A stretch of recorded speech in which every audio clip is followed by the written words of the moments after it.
Good morning my dear diploma students. ఈరోజు మీకు riveted heads ఎలా ఉండే ఏంటో చూపిస్తాను. అసలు ఎలా గీస్తారు ఏంటో చూపిస్తాను. ఆ రివిటెడ్ జాయింట్స్ ఎలా గీస్తారు ఏంటో కూడా దాని యొక్క డెఫినేషన్స్ కూడా ఎక్స్ప్లెయిన్ చేస్తాను. సో ఇక్కడ చూడండి, ఇవి వచ్చేసి రివిటెడ్ హెడ్స్ అనమాట. సో రివిటెడ్ హెడ్స్లో డిఫరెంట్ టైప్స్ ఉన్నాయి. ఈ రివిటెడ్ హెడ్స్ మనం రివిటింగ్ చేయడానికి, అంటే ఒక ప్లేట్ని ఇంకో ప్లేట్తో మనం దీన్ని ఏం చేస్తామంటే నైలింగ్ ఇన్సర్ట్ చేస్తాం అనమాట. సో ఇక్కడ ఎందుకు యూజ్ చేస్తామంటే ఇది ఇండియన్ స్టాండర్డ్స్ ప్రకారం యూజ్ చేస్తాం అనమాట. సో రివిట్ దాని యొక్క డయామీటర్ లెంత్ కూడా ఉంటుంది.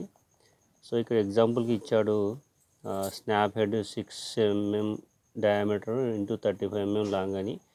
అంటే ఇక్కడ ఉంది డయాగ్రామ్ అబ్జర్వ్ చేయండి. ఇది వచ్చేసి డయామీటర్ అనమాట. దీని డయామీటర్ ఇక్కడ 6 mm ఇచ్చాడు.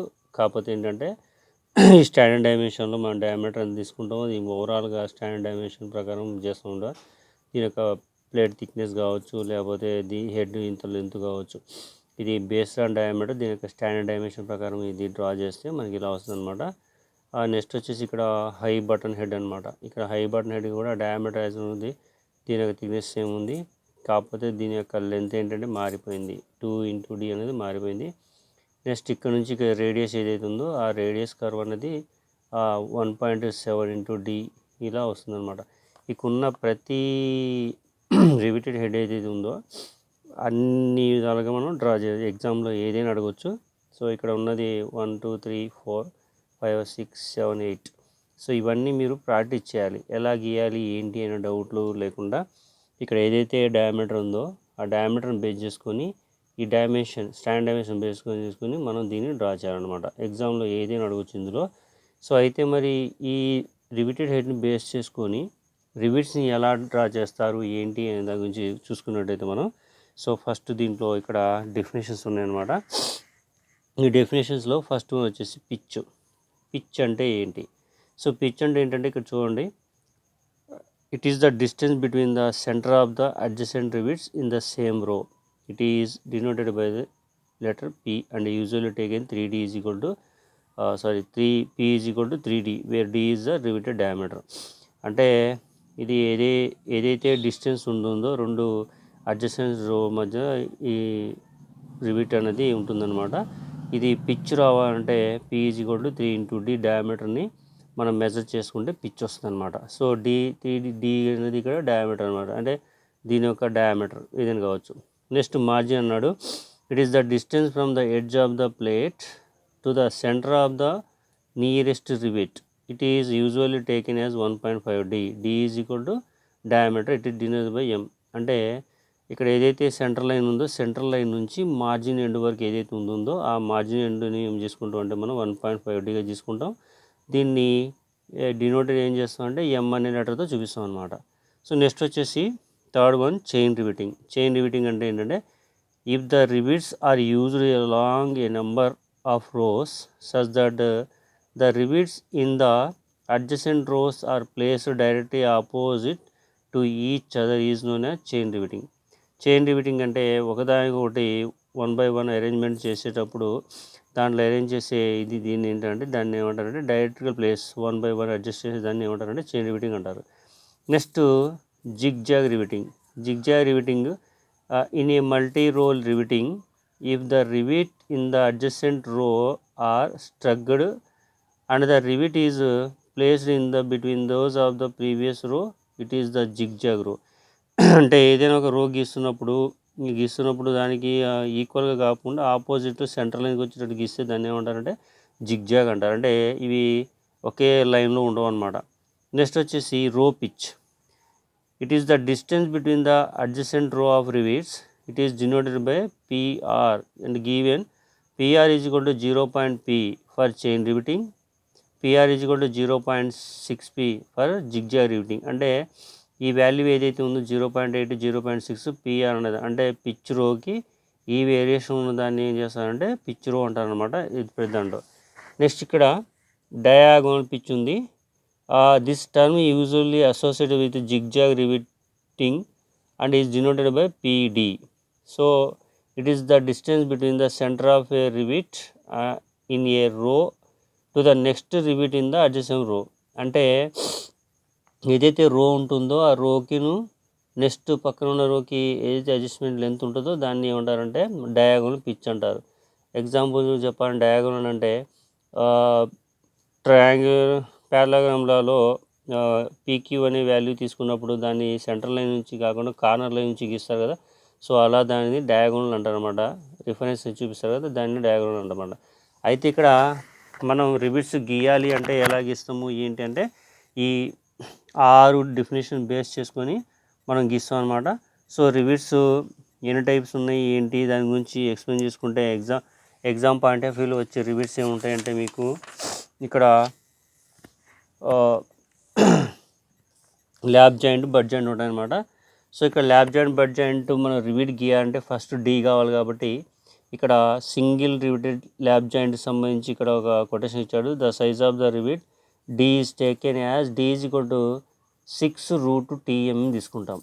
అంటే డయామీటర్ ఫైండ్ అవుట్ చేయాలంటే ప్లేట్ యొక్క థిక్నెస్ √60 వేస్తే దానికి వచ్చే వాల్యూ ఏదైతే ఉందో దాన్ని ఏమంటామంటే డయామీటర్ అంటాం అనమాట. So where t is the thickness of the plate to be joined in the millimetres. అయితే మరి ఈ డయాగ్రామ్స్ ఎలా గీయాలి ఏంటి అని మనం గీసినట్టయితే ఇక్కడ చూపిస్తాం. సో ఇక్కడ మనం గీద్దాం, చూడండి ఎలా గీద్దామో. ఫస్ట్ వచ్చేసి సింగిల్ రివిటెడ్ ల్యాబ్ జాయింట్ గీయాలనుకోండి. సపోజు ఇక్కడ క్వశ్చన్ వచ్చేసి single riveted RIVTED single riveted lap joint LAP single riveted lap joint. ఇది మనకి కావాల్సిన క్వశ్చన్. ఒకవేళ ఎగ్జామ్లో T is equal to X అనే value or 6 mm or 10 mm thickness ఇచ్చామనుకోండి, మనం డైరెక్ట్గా ఇక్కడ ఉన్న ఫార్ములా ఏదైతే ఉందో D is equal to 6√T అనే వాల్యూ ఏదైతే ఉందో దీన్ని సబ్స్టిట్యూట్ చేస్తే ఆ వాల్యూ వచ్చింది D అవుతుంది. లేదంటే ఎగ్జామ్లో D is equal to X అనే వాల్యూ ఇస్తే అది D అవుతుంది అనమాట. సో మరి ఇందులో ఇది డ్రా చేయాలంటే ఫస్ట్ ఆఫ్ ఆల్ మనం ఏం చేయాలంటే, సో ఇక్కడ ఫస్ట్ థిక్నెస్ తీసుకోవాలి. ప్లేట్ థిక్నెస్ ఎంతైతే ఉందో ఆ ప్లేట్ థిక్నెస్ ఇలా తీసుకుంటాం అనమాట. ప్లేట్ థిక్నెస్ లెంత్ అవ్వచ్చు, దీని థిక్నెస్ అవ్వచ్చు. ఇలా గీసిన తర్వాత ఇందులో D అనే వాల్యూ ఏదైతే ఉందో ఆ D అనే వాల్యూ కూడా మనం కన్సిడర్ చేసుకుంటాం కాబట్టి, సో D ఇలా వచ్చేసి D ఇలా వస్తుంది ఇక్కడ. సో D అనే వాల్యూ ఇక్కడ గీస్తాం. గీసిన తర్వాత ఈ ప్లేట్ థిక్నెస్ రెండు కలిపి ఎంత వస్తాయో చూసుకొని మనం వన్ సైడ్ సెకండ్ సైడ్ ఇలా డ్రా చేస్తాం అనమాట. సో ఇక్కడ T అనే వాల్యూ ఇలా వస్తుంది. నెక్స్ట్ ఇక్కడ కూడా T అనే వాల్యూ ఏదైతే ఉందో ఆ T అనే వాల్యూ ఇక్కడ కూడా వస్తుంది కాబట్టి దీని నుంచి మనం ఇక్కడ ఒక యాంగిల్ని తీసుకుంటాం అనమాట. సో ఈ యాంగిల్ తీసుకున్నప్పుడు ఈ D గీసేటప్పుడు ఫస్ట్ మనం సెంటర్ లైన్ ఇలా డ్రా చేసుకుంటాం. ఇలా డ్రా చేసిన తర్వాత రైట్ సైడ్ ఈ సెంటర్ లైన్ నుంచి రైట్ సైడ్ కావచ్చు, లెఫ్ట్ సైడ్ కావచ్చు, మనం 1.5D అన్నది ఇక్కడ వాల్యూ అన్నది మనం కన్సిడర్ చేసుకుంటాం అనమాట. ఇలా కన్సిడర్ చేసుకొని ఈ థిక్నెస్ మనం ఎంతైనా తీసుకోవచ్చు బేస్ ఆర్ రిక్వైర్మెంట్ అనమాట. సో ఇక్కడ దీని లెంత్ ఎంతైతే ఉందో 1.5D ఉంటుంది కదా, ఆ 1.5D వరకు దీన్ని మనం ఏం చేస్తామంటే మెజర్ చేస్తాం. సో ఇక్కడ పైన ఇక్కడ కింద కూడా దీని యొక్క యాంగిల్ ఇంక్లినేషను 10 degrees ఉంటుంది అనమాట. సో ఆ 10 degrees యాంగిల్ ప్రకారం దీన్ని కూడా మనం 10 degrees యాంగిల్ చేసుకోవచ్చు. ఇక్కడ కూడా సేమ్ 10 degrees యాంగిల్ ఏదైతే ఉందో అది చేసుకోవచ్చు అనమాట. ఇలా చేసిన తర్వాత మనం ఏం చేస్తామంటే దీనికి డైమెన్షన్స్కి ఈ పాయింట్ నుంచి చూసుకొని మనం డయామీటర్ ఏదైతే స్నాప్ హెడ్ డైమెన్షన్స్ ఉందో ఆ డైమెన్షన్ ప్రకారం ఏం చేస్తామంటే మెజర్ చేసుకొని ఇలా మనం దీన్ని డ్రా చేస్తాం. మళ్ళీ సేమ్ యాసిస్గా మెజర్ చేసుకొని దీన్ని కూడా ఇలా డ్రా చేస్తాం అనమాట. సో ఇది వచ్చేసి ఇక్కడ నుంచి ఇక్కడికి D అవుతుంది, D వాల్యూ. ఇప్పుడు మరి ఇది ఫ్రంట్ వ్యూ చూపించాం కదా. సో ఫ్రంట్ వ్యూ అంటే ఇక్కడ నుంచి ఇక్కడికి 1.5D సెంటర్ లైన్ చూసుకున్న తర్వాత మన యాజ్ పర్ డైమెన్షన్ ఇక్కడ 1.5 D, ఇక్కడ కూడా 1.5 D. సో మార్జిన్ అనమాట. సో ఇక్కడ పైన హెడ్ X అని చూపిస్తాం. ఇక్కడ ఏదైతే లెంత్ ఉందో ఈ వాల్యూస్కి థిక్నెస్ చూపిస్తాం. మనకి ఏదైతే ప్రాబ్లంలో థిక్నెస్ అని ఇస్తుందో ఆ థిక్నెస్ ఏదైతే ఉందో ఆ థిక్నెస్ చూపిస్తాం అనమాట. సో ఇక్కడ ఈ డైమెన్షన్స్కి మనం థిక్నెస్ ఇలా టీ అని చూపిస్తాం, ఇక్కడ కూడా ఇలా టీ అని చూపిస్తాం అనమాట. అయితే మరి ఫ్రంట్ వ్యూ గీసాం, దీనికి ఎలా ఇది చేస్తాము ఏంటి అంటే, ఇక్కడ హ్యాచింగ్ సెక్షన్ ఏదైతే ఉందో ఆ హ్యాచింగ్ సెక్షన్ని మనం ఇలా డ్రా చేస్తాం అనమాట. హ్యాచింగ్ సెక్షన్ ఎంతవరకు వస్తుందో అంతవరకు, అవుట్ సైడ్ అవ్వచ్చు, ఇన్సైడ్ అవ్వచ్చు, ఏదైతే ఉందో అది ఇక్కడ హ్యాచింగ్ సెక్షన్ డ్రా చేస్తాం. అలాగే సేమ్ యాస్టీస్గా ఇక్కడ కూడా దీన్ని కూడా మనం హ్యాచింగ్ సెక్షన్గా బౌత్ ప్లేట్స్కి డ్రా చేస్తాం అనమాట. ఇప్పుడు దీన్ని రోగా కన్వర్ట్ చేయాలంటే మనం ఎలా డ్రా చేస్తామంటే, ఈ లైన్స్ ఏవైతే ఉన్నాయో ఇలా కిందకి లైన్స్ అనేవి ప్రొజెక్షన్ చేస్తాం. సో ఇక్కడ ప్రొజెక్షన్ చేస్తాం ప్రతిదీ. ఈ సెంటర్ లైన్ అవ్వచ్చు, ఇక్కడ థిక్నెస్ ఏదైతే ఉందో ఈ లైన్ కావచ్చు. సో ఈ లైన్ మనం ప్రొజెక్షన్ చేస్తాం అనమాట. ఏదైతే లైను అప్ సైడ్ ఉంటుందో అది డాటెడ్ లైన్గా వస్తుంది, ఏదైతే లైన్ ఇన్సైడ్ ఉంటుందో అది ఫుల్ ఫ్లెడ్జ్డ్గా మనం ఇలా డ్రా చేస్తాం అనమాట. ఇలా డ్రా చేసిన తర్వాత ఈ ప్లేట్ లెంత్ ఏదైతే ఉందో ఆ ప్లేట్ లెంత్కి మనం ఇలా గీసి మనం ఇలా చేస్తాం అనమాట. ఇక్కడ గీసిన తర్వాత ఈ లైన్ మొత్తం ఇలా మనం డ్రా చేస్తాం. ఇక్కడ డ్రా చేసిన తర్వాత ఏమవుతుందంటే, దీని హైట్లో కొంత ఎడ్జ్ పాయింట్ తీసుకొని దీన్ని ఏం చేస్తామంటే మన సెంటర్ లైన్కి ఈ పార్ట్ ఇంకా ఉందని చూపించడం కోసం ఇలా మనం ప్లేట్ తీసుకుంటాం అనమాట. సో ఇక్కడ ఏదైతే లెంత్ ఉందో దీని నుంచి మనం తీసుకున్నది ఆ వాల్యూకి ఏదైతే ఉందో ఈ డాటర్ లైన్స్ చూపిస్తాం. ఆ తర్వాత నెక్స్ట్ వచ్చేసి ఈ పార్ట్స్ ఏవైతే ఉందో ప్లేట్స్ అనేవి ఇలా కట్ చేసి చూపిస్తాం అనమాట. ఇలా ప్లేట్స్ కట్ చేసి చూపిస్తాం. ఇక్కడ బోత్ సైడ్, లెఫ్ట్ సైడ్ అవ్వచ్చు, రైట్ సైడ్ అవ్వచ్చు, ఇలా కట్ చేసి చూపిస్తాం అనమాట.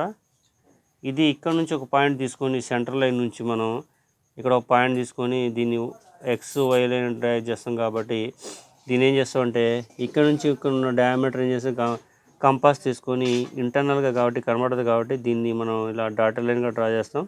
సో ఇక్కడ నుంచి ఎడ్జ్ పాయింట్ నుంచి ఏ ఎడ్జ్ పాయింట్ తీసుకుంటే ఎక్స్టర్నల్ ఉంటుంది కాబట్టి దీన్ని ఏం చేస్తామంటే మనం ఇలా థిక్గా డ్రా చేస్తాం అనమాట. అంటే ఇంటర్నల్గా కనిపించే ఎక్స్టర్నల్గా కనిపించే వాల్యూ ఉంటుంది కాబట్టి థిక్గా గీస్తాం. అలాగే మనం పిచ్ కావాలంటే 3x D అన్నాం కాబట్టి సో ఈ సెంటర్ పాయింట్ నుంచి ఇక్కడ ఏదైతే లెంత్ అయితే ఉందో దాని 3x D వాల్యూ ఎంతైతే ఉందో ఆ వాల్యూ ప్రకారం ఏం చేస్తామంటే దీన్ని ఇలా ఒక లైన్ డ్రా చేస్తాం అనమాట. నెక్స్ట్ ఇక్కడ నుంచి ఇది సేమ్ రివిట్ వచ్చేటట్టు చూడాలంటే ఇది ఎలా అయితే ఉందో ఇంటర్నల్గా, సో దీన్ని కూడా ఇలా పాయింట్ చూసుకొని ఇంటర్సైడ్ గీస్తాం. అలాగే సేమ్ టు ఎక్స్టర్నల్గా హెడ్ రావాలంటే ఏం చేస్తామంటే ఇక్కడ నుంచి మెజర్ చేసుకొని సేమ్ యాసిస్గా దీన్ని కూడా మనం ఏం చేస్తామంటే ఇలా ఈ సర్కిల్ డ్రా చేస్తాం. సో ఇక్కడ రో వచ్చేసింది అనమాట. ఇక్కడ ఏదైతే 1 2 ఉందో ఇది వచ్చేసింది. ఇప్పుడు మనకు కావాల్సిన డైమెన్షన్ ప్రకారం చేసాం కాబట్టి ఈ పార్ట్ నుంచి ఇంకా కిందకి సెండ్ చేసుకోవాలంటే ఇక్కడ నుంచి ఇక్కడ డిస్టెన్స్ ఏదైతే ఉందో ఆ డిస్టెన్స్ వరకు ఇక్కడ పాయింట్ పెట్టేసి ఏం చేస్తామంటే ఇలా మనం లైన్ కొట్టుకొని ఇక్కడ ఈ ఎంత అయితే లెంత్ ఉందో దీన్ని సెమీ సర్కిల్ లాగా మనం ఇలా డ్రా చేస్తాం అనమాట. సో ఇలా డ్రా చేసిన తర్వాత ఈ వాల్యూ ఏదైతే ఉందో అప్పర్ ప్లేట్ అనమాట, ఇది డౌన్ ప్లేట్ కాబట్టి దీన్ని మనం ఇలా డ్రా చేస్తాం.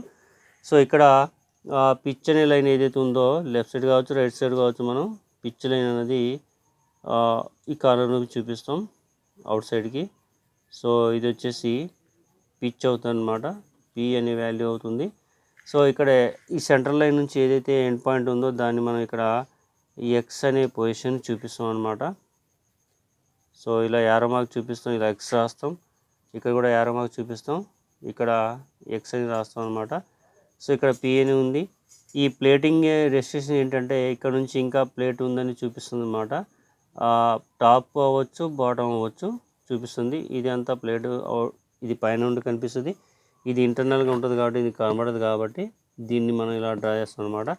ఇలా డ్రా చేసిన తర్వాత మనకి వాల్యూ ఏదైతే ఉందో 10 degrees అవి ఏదైతే ఉందో ఆ 10 degrees ప్రకారం ఇలా చూపిస్తాం అనమాట. బాటమ్ సైడ్ అవ్వచ్చు, అవుట్ సైడ్ అవ్వచ్చు, ఇక్కడ నుంచి ఇక్కడికి ఇలా 10 degrees అని చూపిస్తాం అనమాట. సో మీరు ఇలా ఎగ్జామ్లో డ్రా చేసినట్టయితే మీకు ఇందులో నుంచే వాల్యూ ఏదైతే ఉందో మార్క్స్ డైరెక్ట్గా 5 marks క్వశ్చన్ అనమాట. సో ఇది మీ క్వశ్చన్ పేపర్లో సెకండ్ క్వశ్చన్గా ఉంటుంది అనమాట. మ్యాక్సిమం సెకండ్ క్వశ్చన్ కింద ఉంటుంది, 5 marks అనమాట. సో ఇలా డ్రా చేసినట్టయితే మీకు డైరెక్ట్గా 5 marks వస్తాయి. సో ఇది కొంచెం జాగ్రత్తగా ప్రిపేర్ అవ్వండి. సో ఈ వీడియో కానీ మీకు నచ్చినట్టయితే లైక్ చేయండి, కామెంట్ చేయండి, షేర్ చేయండి, సబ్స్క్రైబ్ చేయడం మాత్రం మర్చిపోవద్దు. మీ ఫ్రెండ్స్ ఉంటే వాళ్ళకు కూడా దీన్ని ఫార్వర్డ్ చేయండి. ఈ డయాగ్రామ్ గీసిన తర్వాత మీరు ఇక్కడ నేమ్ రాయటం మాత్రం మర్చిపోవద్దు. దానికి సంబంధించిన డైమెన్షన్ వాల్యూ ఏదైతే ఉందో, సో ఎగ్జాంపుల్ చెప్పాలంటే డి ఈజ్ ఈక్వల్ టు ఎంతో కొంత వస్తుంది. So 1.5 d is equal to ఎంతో కొంత వాల్యూ వస్తుంది. Next p is equal to 3D వేస్తాం కావచ్చు, ఇది కూడా ఎంతో కొంత వాల్యూ వస్తుంది. సో ఇలా ప్రతి వాల్యూ మనం డిజైన్ చేసుకొని ఇలా రాసుకున్న తర్వాత, లేదా గీసిన తర్వాత మీరు పక్కన రఫ్గా చేసుకుని ఇలా రాసి పెట్టుకుంటే మీకు క్లారిటీ కనిపిస్తుంది అనమాట. ఇది డ్రా చేసిన తర్వాత మీకు ఇక్కడ కిందనేమో ఏదైతే మీ క్వశ్చన్లో ఇస్తుందో సింగిల్ రివిటెడ్ అనేది, సో ఇక్కడ ఒక పాయింట్ పెట్టుకొని ఇక్కడ ఒక పాయింట్ పెట్టుకొని దీన్ని 5 mm థిక్నెస్ లెంత్ ఇలా లైన్స్ కనిపించకుండా డ్రా చేసిన తర్వాత, సో ఇక్కడ రాస్తాను అనమాట క్యాపిటల్ లెటర్స్. ఎలాగైతే ఫస్ట్ ఇయర్ ఇంజనీరింగ్ డ్రాయింగ్లో లెటర్స్ ఇలా రాస్తారో దాన్ని సింగిల్ రివిటెడ్ ఇలా SINGL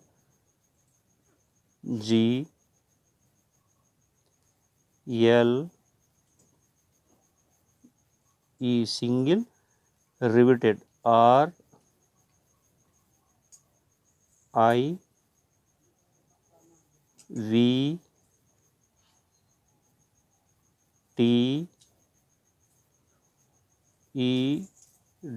single riveted lab bend. మళ్ళీ సేమ్ 5 mm థిక్నెస్ తీసుకొని డ్రాఫ్టర్తో LAPJOINT.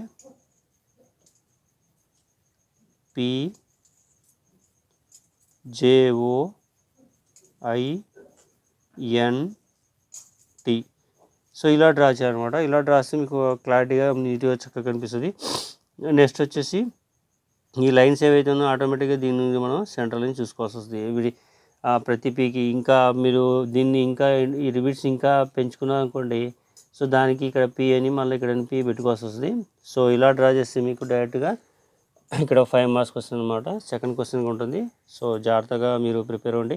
ఆ రివిట్స్ అనేవి ల్యాబ్ జాయింట్ సంబంధించిన డబుల్ అయినా సింగిల్ అయినా ఏవైనా సరే మీరు ఇలాగే డ్రా చేయాల్సి వస్తుంది. సో కానీ ఇక్కడ అడిషనల్గా నెక్స్ట్ ఇంకో పిఆర్ అనేది యాడ్ చేసేది డిఫరెంట్ ఉంటుంది. అది మీకు నెక్స్ట్ వీడియోలో నేను చూపిస్తాను. Okay, so thank you.